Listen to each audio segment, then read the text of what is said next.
Hi guys, welcome to my YouTube channel Bitlogical. आज हम एक नए प्रॉब्लम को सॉल्व करने वाले हैं जो एक कॉम्पिटिटिव एग्ज़ाम जो hack the interview to US में पूछा गया था। हाई सिक्योरिटी स्ट्रिंग्स, ठीक है, उसको सॉल्व करेंगे। सो इसके डिस्क्रिप्शन पे अगर हम जाएं तो यहाँ पे इसका प्रॉब्लम स्टेटमेंट है। हम लोग इसको रीड कर लेते हैं। Estimating the strength of any password is an important aspect of information security. In this challenge, your task is to calculate the strength of a given password in terms of weights assigned to the characters. सो यहाँ पे weight calculate करने के लिए कहा गया है based on characters. ठीक है, तो हर एक कैरेक्टर का अपना एक वेट होगा। ठीक है, तो उसका यूज़ करके हमें उसका पासवर्ड का स्ट्रेंथ पता करना है। ठीक है, जनरली हम लोग पासवर्ड एंटर करते हैं ऑनलाइन तो उसका स्ट्रेंथ देखते हैं, तो वो उनके फॉर्मूला पे उसका स्ट्रेंथ डिराइव करते हैं। लेकिन इन्होंने यहाँ पे अपना एक फॉर्मेट दिया है जिसके बेस पे हमें उसका पासवर्ड का स्ट्रेंथ या वेट निकालना है। सो अब यहाँ पे इन्होंने एक इस जगह पे बताया है कि आपका जो पासवर्ड होगा वो सिर्फ स्मॉल केस में ही होगा, मतलब कैपिटल लेटर्स नहीं होंगे, नंबर्स भी नहीं होगा, सिर्फ और सिर्फ लेटर्स होंगे, वो भी लोअर केस वाले, जिसे हम लोग स्मॉल लेटर्स भी बोलते हैं, तो it will be all lower case. अब यहाँ पे ट्रिकी चीज़ क्या है? ठीक है, ये तो अगर लोअर केस बोला है, तो यहाँ पे जो ट्रिकी चीज़ है वो इन्होंने ये कहा है कि आपको जो कैलकुलेशन करने हैं, जो वेट कैलकुलेशन करना है, वो आपके कैरेक्टर्स का सम होगा। ठीक है, सो मान लो यहाँ पे इन्होंने इनपुट दिया है हेलो एम आर जेड। तो इनके हिसाब से ये लोग बोल रहे हैं कि ए अगर ज़ीरो होता, बी मीन्स यहाँ पे आप एग्जांपल पे दे ही सकते हैं कि ए को 5 बोल रहे हैं, बी को 6 बोल रहे हैं, सी को 7 बोल रहे हैं। ठीक है, ए इन्होंने 5 से स्टार्ट किया और वी पे ये वापस जो साइकिल होती है वो खत्म हो जाती है, मतलब आप 26 पे रीच करते हो, बट आपको 26 को 26 नहीं बोलना है, अब आप जीरो इंडेक्स पे शिफ्ट हो जाएंगे। ठीक है, और फिर V W X Y Z follow करते हुए आप 4 पे आते हैं। तो ये इन्होंने वेट दिए हुए कि हर एक कैरेक्टर का वेट ये है। तो एक साइकिल में चलता है वेट, ऐसा नहीं कि रैंडम वेट्स है, एक ऑर्डर में है। तो आपको ध्यान में होगा कि हमारे इंग्लिश अल्फ़ाबेट्स में टोटल अल्फ़ाबेट्स होते हैं 26, और एज हम लोग एरे फॉर्म में इसमें घूम रहे हैं, मतलब स्टार्टिंग जीरो रखा गया है, तो आप इंस्टेड ऑफ 1 to 26 आप 0 to 25 में रिवॉल्व करेंगे। ठीक है, सो इसी को हम लोग देखते हैं और समझते हैं कि वेट कैलकुलेशन कैसे करना है। ठीक है, और हमेशा इनपुट में आपको क्या होगा, एक स्ट्रिंग दे दी जाएगी और एक ही वैल्यू, मतलब स्टार्टिंग वेट जो होता है वो आपको बता दिया जाएगा। ठीक है, सो चलिए इसको थोड़ा और डिटेल में अंडरस्टैंड करते हैं कि इसमें और क्या क्या एस्पेक्ट्स हैं, और फिर हम लोग इसका कोड लिखेंगे। तो हाँ, अब इसको प्रोसेस कैसे करेंगे? ठीक है, हमें तो अल्फ़ाबेट्स होते हैं उनको ऐड करना है। ठीक है, तो अल्फ़ाबेट्स को किस तरह से ऐड करेंगे? ठीक है, तो ए, अगर आपको मान लीजिए ऐसे ए बी सी जेड दिया, तो आप ए को ज़ीरो, आप ऐसे मैप नहीं बना सकते फॉर एवरी प्रॉब्लम। तो इसको थोड़ा हम लोग अलग वे में सोचेंगे और मैं आपको थोड़ी डिटेल्स देता हूँ कि इसको कैसे प्रोसेस करना है। तो हर किसी को आस्की टेबल के बारे में थोड़ा बहुत तो आइडिया होगा। तो अगर आप इस आस्की टेबल में देखेंगे तो ये ए है, ए की डेसिमल वैल्यू होती है 97। ठीक है, ओके, उसको आज की वैल्यू भी आप बोल सकते हैं। और बी की होती है 98। मतलब ये क्या बोलना चाहता है कि अगर आपने ये कोई वेरिएबल डिक्लेयर किया, कैरेक्टर टेम्प, और वो ए दे दिया, तो अगर आप उसको एज अ कैरेक्टर प्रिंट करेंगे तो ए प्रिंट होगा, बट आप उसकी डेसिमल अगर वैल्यू प्रिंट करेंगे तो आपको 97 मिलेगा। तो एक डेसिमल वैल्यू इसके साथ एसोसिएटेड है ए के साथ, जो कि है 97। और हमारे केस में हम चाहते हैं 97 जीरो की तरह दिखे, तो वो भी हो सकता है। तो वो कैसे होगा वो मैं आपको बताता हूँ। ठीक है, तो जैसे A97 है, तो आपका जो Z है वो 120 है। ठीक है, और अगर आप इन दोनों का डिफरेंस देखेंगे, तो अगर मैं 1 to 2 माइनस 97 करता हूँ तो क्या होता है, 25 ही आता है। और अगर ए को सिंपली है 97 माइनस 97 करूँगा तो ज़ीरो ही आएगा। तो आप यहाँ पे एक पैटर्न देख ही सकते हैं कि ए को ए से माइनस करने पे अगर डेसिमल वैल्यू माइनस करेंगे तो ये ज़ीरो बनेगा, और Z 25। तो ये एक साइकिल में हमें ऑलरेडी दिख रहा है। ठीक है, सो लेट्स सी। तो अगर मैं ए बी सी जेड करके एक स्ट्रिंग होती है और उसका अगर स्टार्टिंग वेट ए की वैल्यू अगर 0 है तो फर्दर क्या होगा, ए 0 हो जाएगा, बी 1 हो जाएगा, सी 2 हो जाएगा और जेड जो है वो 25 रहेगा, अभी जो मैंने एक्सप्लेन किया उसके हिसाब से। तो आउटपुट हमारा 28 बनेगा, विच इज सिंपल। बट अगर ये वेट 0 हुआ तो, बट ये प्रॉब्लम उतना भी सिंपल नहीं है। अगर आप जैसे और एक नेक्स्ट प्रॉब्लम में इन्होंने मतलब जो एग्जांपल हमें दिया गया है उसी में लिखा है कि वेट आपका 5 होगा। ठीक है, यहाँ पे मैं थोड़ा लिख देता हूँ। तो वेट 0 बोला है, मतलब इसका मीनिंग ये है कि ए इक्वल टू 0 होता है। ठीक है, और अगर यहाँ पे ये लोग 5 बोलते हैं तो वेट इक्वल टू 5 का मतलब है जो स्टार्टिंग है, ओके, ए इक्वल टू 5 बनता है। तो उसी हिसाब से बी आपका 6 बनेगा, सी 7 बनेगा। तो अब हम लोग जेड को कैलकुलेट करते हैं कि ये जेड का कैलकुलेशन कैसे करना है। तो मैंने जैसे कहा था कि अगर मैं जेड माइनस ए करूँगा तो मुझे 25 मिल जाएगा, प्लस मैं उसको अपना जो वेट है, स्टार्टिंग वेट है, वो दे दूंगा। तो ये माइनस ये किया, मतलब z माइनस ए, मैं वापस आपको दिखा देता हूँ सिंप्लिसिटी के लिए। वो 122 माइनस 97 जो होता है वो 25 होता है, और प्लस 5 आप करेंगे तो वो 30 हो जाएगा। तो z की वैल्यू 30 हो गई, लेकिन एज पर हमारे यहाँ पे जो स्टैंडर्ड है वो 0 to 25 का ही साइकिल होना चाहिए। तो ये 30 जो होता है वो ज़्यादा हो गया। तो अब इस 30 को हम लोग कैसे इसको मतलब किस बेसिस पे इसको ये करें। तो फर्स्ट ऑफ ऑल ये 25 से ज़्यादा है तो हमें इसको वापस साइकिल में लेना पड़ेगा। ठीक है, ये साइकिल की जो रेंज थी उसको क्रॉस कर गया है। तो आप देखेंगे तो मुझे क्या करना है, साइकिल घुमाने के लिए मेरा मैक्स वेट जो है वो 25 मुझे पता है, मेरा जो टोटल कैर है, जो टोटल नंबर ऑफ अल्फ़ाबेट्स है वो भी मुझे पता है 26 है। तो मेरी जो वैल्यू डिराइव हुई है ना, उसको मैं माइनस टोटल कैर से कर दूंगा तो मुझे 4 मिल जाएगा। ठीक है, तो क्या हमारी ये एक्सपेक्टेशन सर्व कर रहा है ये इक्वेशन। तो आप यहाँ पे z देखेंगे, जब a इक्वल टू 5 बोला जाता है तो z इक्वल टू 4 आता है। तो ये हमारा जो लॉजिक हमने बनाया है या हमने जो इक्वेशन बनाया है वो प्रॉपर है, मतलब z की वैल्यू को तो सर्व कर रहा है। तो आई होप उसके आगे पीछे जो कैरेक्टर्स होंगे उनको भी ये सर्व कर देगा। तो हम लोग u की वैल्यू कैलकुलेट करते हैं सिमिलर वे में। अगर मैं u माइनस ए करूँगा तो मुझे 20 मिलता है।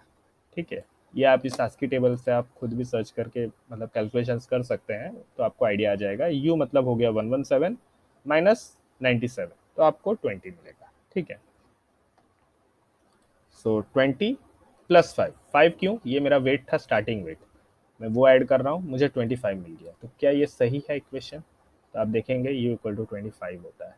तो ये इक्वेशन जो है हमने डिराइव कर ली है। थोड़ा इसमें आस्की का अंडरस्टैंडिंग चाहिए था। तो सिमिलरली जब भी हम लोग कैरेक्टर्स के साथ थोड़ा खेलते हैं तो हम लोग थोड़ा आस्की, अगर कैलकुलेशंस कुछ करने हैं तो थोड़ा आस्की का इन्वॉल्वमेंट करते हैं तो वो इजीली हो जाता है। अदरवाइज क्या होगा, आपको मतलब प्लस ये वो करके थोड़ा मैनेज करना पड़ेगा। सो उससे बेटर हम लोग आस्की पे खेल लेते हैं। ठीक है, सो लेट्स सी। अगर हम लोग अब इसका कोड लिखते हैं तो बहुत सिंपल ही है। ठीक है, अब यहाँ पे ऑलरेडी कोड में जो है इन्होंने ये पासवर्ड को गेट कर लिया है, उसको कन्वर्ट भी कर लिया है। ठीक है, ये आप देखेंगे तो स्टार्टिंग वेट और पासवर्ड दोनों ये लोग ने गेट कर लिया है, और फिर उसको कन्वर्ट करके उसका वेट और ये भी बना दिया। अब इन्होंने एल ट्रिम, आर ट्रिम में सब इनके लोकल फंक्शंस बना के यूज़ किए, सब स्पेस और वो सब निकालने की किया। तो इतना कोड मतलब जो हमारे वेरिएबल्स हैं उन पे क्या डेटा है वो उन्होंने इतना फॉर्म कर लिया है, और हमें एक फंक्शन दे दिया है गेट स्ट्रिंग जिसमें ये वेरिएबल्स पास कर दिए हैं, और अब हमारा जॉब है इसको करना। समटाइम्स ऐसा होता है कि हमें प्रॉब्लम स्टेटमेंट दिया जाता है और बोला जाता है कि आपको टर्मिनल पे या फिर इनपुट्स में ऐसा स्ट्रिंग मिलेगा, आप खुद उसको रीड कीजिए, उसको कन्वर्ट कीजिए। तो वो जॉब ये आपका सिमिलर ही रहेगा, ये इसी तरह से आपको उसको कन्वर्ट करना रहेगा और वेरिएबल्स फॉर्म करके फिर आप प्रोसेसिंग करेंगे। तो वो थोड़ा एड ऑन हो जाता है, लेकिन जनरली बिकॉज ये कॉमन और रिपीटेटिव पार्ट है तो ये थोड़ा hackathon already, like hacker rank already provide कर देता है, तो ये आपका इजी हो जाता है। तो आप अपने लॉजिक डेवलपमेंट पे फोकस कर सकते हैं। इस इनपुट पे जो सेम और सेम होता है उसमें आप ज़्यादा अपना टाइम स्पेंड नहीं करेंगे, सीधा आप लॉजिक पे चले जाएंगे। ठीक है, तो अभी कुछ चीज़ें हम लोग पहले ही डिक्लेयर कर देते, तो मुझे यहाँ पे रिटर्न करना है स्ट्रेंथ। ठीक है, तो मैं एक जो है सम स्ट्रेंथ में लिख देता हूँ। तो ये जो है मेरा रिटर्न वेरिएबल होगा, ठीक है। तो मुझे इसी को रिटर्न भी करना है, इसी में मैं अपना सारा जो स्ट्रेंथ है वो कैलकुलेट करूंगा और ऐड करते हुए इसको एट द एंड रिटर्न कर दूंगा, ठीक है। अब कुछ और वेरिएबल्स की हमें ज़रूरत है जो हम ऐड करेंगे। तो मैं कुछ कॉन्स्ट वेरिएबल ले रहा हूँ जो कि है मेरा मैक्स वेट। मेरा मैक्स वेट है 25, वो यहाँ से मैंने डिराइव किया, ठीक है। यहाँ पे ये 25 मैक्स है, ठीक है। और मेरा कॉन्स्ट टोटल कैरेक्टर्स जो मेरे अल्फ़ाबेट्स होते हैं, ठीक है, या तो टोटल अल्फ़ाबेट्स बोलता हूँ मैं, वो होते हैं 26, क्योंकि हम सबको पता है कि टोटल अल्फ़ाबेट्स 26 होते हैं। आप इंक्लूड करेंगे ए बी सी डी से तो वो 26 होगा। अब हम सिंपली एक लूप लिखेंगे और उसके अंदर हम लोग सारे वेट कैलकुलेट करेंगे और उसको सम स्ट्रेंथ में ऐड कर देंगे। सो सिंपल एक लूप लिखते हैं, तो होगा हमारा integer i equal to 0, i less than. हाँ, अब ये पासवर्ड साइज भी हम एक वेरिएबल में लिख लेंगे तो बेस्ट रहेगा। कॉन्स्ट इंट पासवर्ड साइज जो कि होगा, ठीक है। तो इससे क्या होगा, ये थोड़ा सा मतलब हम लोगों का जो कॉस्ट है एक कोड को रन करने का वो कम करेगा, क्योंकि जब आप एक फंक्शन कॉल करते हैं तो उसमें आपके साइकिल्स ज़्यादा स्पेंड होते हैं, ये फंक्शन कॉल करना फिर उसमें से रिटर्न वैल्यू लेकर आना। तो अगर आप उसको यहाँ पे, अगर मैं ये चीज़ यहाँ पे भी लिख सकता था, तो ये एवरी टाइम एक फंक्शन कॉल करता है तो हमेशा ज़्यादा कोड एग्जीक्यूट होता है, ठीक है। एक फंक्शन कॉल होगा मतलब एक ज़्यादा कोड एग्जीक्यूट होगा, बट अगर एक वेरिएबल रहेगा तो वो सिंपली वेरिएबल में से रीड करके ले आएगा। तो इसीलिए जब ये बार बार होने वाली चीज़ है तो हम इसको एक वेरिएबल में स्टोर कर लेते हैं, तो वो बेटर रहेगा उसके हिसाब से। अब सिंपल, अब हम लोग एक एक करके हमारे पासवर्ड को एक्सेस करेंगे, ठीक है। तो मैं एक टेम्प करके वेरिएबल बना रहा हूँ, ठीक है। थोड़ी स्पेलिंग्स में मिस्टेक्स हो सकती हैं, उनको अवॉइड कीजिए, वो इतना मायने भी नहीं रखता, जस्ट फॉर यूज़ पर्पस ही है। अदरवाइज आप इसको ये बोलेंगे तो भी कोई फ़र्क नहीं पड़ेगा। मैं अंडरस्टैंडिंग के लिए थोड़ा डिटेल में लंबे लंबे वेरिएबल नेम्स रख रहा हूँ। एंड स्ट्रेंथ, अब इसको जो है, ठीक है। अब जैसे हमें पता था कि हमें इसको जो माइनस करना है, ठीक है, तो ये दे दिया। अब हम अपनी फॉर्मूलाज को थोड़ा वेरीफाई करेंगे। तो मेरा जो फॉर्मूला था वो ये बेसिक फार्मूला था, ठीक है। जो आपका कैरेक्टर है उसी को आप ए से माइनस कीजिए और फिर आपका स्टार्टिंग वेट आप उसमें ऐड कर दीजिए, ठीक है। तो मेरा ये करंट कैरेक्टर हो गया, माइनस ए करूँगा मैं, ठीक है, और प्लस मेरा जो वेट है वो करूँगा, ठीक है। अब मुझे क्या करना है, मुझे चेकिंग करनी पड़ेगी कि क्या ये जो वैल्यू है, ठीक है, क्योंकि हमने जेड के केस में देखा था वो एक्सीड कर गया था 25 से, ठीक है। तो हम लोग यहाँ पे इसको कैलकुलेट करेंगे कि क्या ये हमारे मैक्स वेट से ज़्यादा हो गया है, ठीक है। अगर ये सेटिस्फाई होता है, हाँ अगर ये ज़्यादा हो गया है तो हम लोग क्या करेंगे, जैसे हमने ये फॉर्मूला बनाया था कि हम लोग को अपना जो हमने कैलकुलेशन किया उसमें से टोटल कैर माइनस कर देना है, तो ये साइकिल फिर से बन जाएगी, फिर से जो वैल्यूज़ है वो साइकिल में आ जाएगी। तो हम इस टेम्प स्ट्रेंथ को क्या करेंगे, फिर से चेंज कर देंगे, इसमें से माइनस कर देते हैं हमारे टोटल अल्फ़ाबेट्स, ठीक है। तो ये अगर z होता है इस पॉइंट पे, अगर आपका वेट 5 होता है तो ये वापस 4 हो जाता है, ठीक है, इसके हिसाब से। तो आपको जो आपकी वैल्यू है वो मिल जाएगी। तो बस अब एट द एंड हमें क्या करना है, एक बार हमने प्रॉपर स्ट्रेंथ वैल्यू फॉर्म कर ली, फिर हमें कुछ करना नहीं है। प्लस इक्वल टू, ये भी एक नोटेशन है, आप इसको दो तरीके से लिख सकते हैं, ये भी सही है, और आप अगर इसको लिखना चाहते हैं ऐसे तो ये भी सेम ही है, ये दोनों सेम ही वर्क करते हैं, ठीक है, कोई डिफरेंस नहीं है। तो आप जैसा चाहे वैसा लिखना चाहते हैं, डेवलपर्स इस तरह से लिख देते ताकि ये एक्स्ट्रा उनको इतना लंबा लिखना ना पड़े, प्लस इक्वल टू करके लिख सकते हैं। और ये आपका स्ट्रेंथ हो गया। तो चलिए अब इसको रन करते हैं, होपफुली ये चल जाएगा। चलिए, सो ओके, तो हमारे टेस्ट के 0 और 1 सक्सेसफुली हो चुके हैं। ठीक है, अब हम इसको, जब ये दो केस पास हो गए तो हम इसको सबमिट ही कर लेते हैं।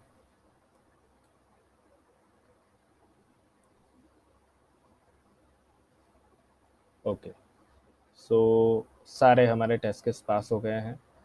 तो यही है, आज हमने आस्की के बारे में थोड़ा समझा, किस तरह से हम लोग एक कैलकुलेशंस कर सकते हैं आस्की का यूज़ करके, कैरेक्टर्स को ऐड सब्ट्रैक्ट करना, और किस तरह से साइकिल फॉर्म होता है। तो इस प्रॉब्लम स्टेटमेंट को हम लोग ने प्रॉपरली समझ के सॉल्व कर दिया है। सो हमारा टास्क जो है वो पूरा हुआ। सो अगर आपको कभी इस तरह से मिलता, तो आप इसको किस तरह से प्रोसेस करते स्टेप बाय स्टेप, हमेशा एक पैटर्न बनाने की कोशिश कीजिए, इक्वेशंस बनाने की कोशिश कीजिए। आपको एक बार इक्वेशन दिखेगा, जो एग्जांपल्स दिए हैं उसको रिफॉर्म करने की कोशिश कीजिए, तो आप टेंटेटिव इक्वेशन तक पहुंच जाएंगे। हो सकता है आपने प्रॉपर इक्वेशन नहीं बनाया हो, तो जैसे कि आपने इसको टोटल को 26 से माइनस करना था, बट अगर आपने इसको मैक्स वेट से कर दिया होता तो ये 5 हो जाता, तो जो कि रॉन्ग होता। तो आपको एग्जाम्पल के रेफरेंस से पता चलता है कि ये वैल्यू 5 नहीं होनी चाहिए, 4 होनी चाहिए। तो 4 के लिए तो मुझे टोटल कैसे माइनस करना पड़ेगा। तो ये आपका इक्वेशन आप इस तरह से फॉर्म करते हैं। और इसी तरह से आपको हमेशा इक्वेशन बनाने हैं, लॉजिक बनाना है, पैटर्न फाइंड करना है, फिर आप कोड लिख पाएंगे। ठीक है, सो हम लोग ज़्यादातर इस लॉजिक बिल्डअप पे और पैटर्न किस तरह से फाइंड करना है उस पर फोकस रहते हैं, तो उसी से आप फर्दर कोड लिख पाएंगे। Okay, okay guys, thank you for watching my video. मैं इसके जो टेस्ट केस का टेक्स्ट, जो इसके जो कोड का जो टेक्स्ट फाइल है वो लिंक मैं आपको दे दूंगा, आप वहाँ से देख सकते हैं।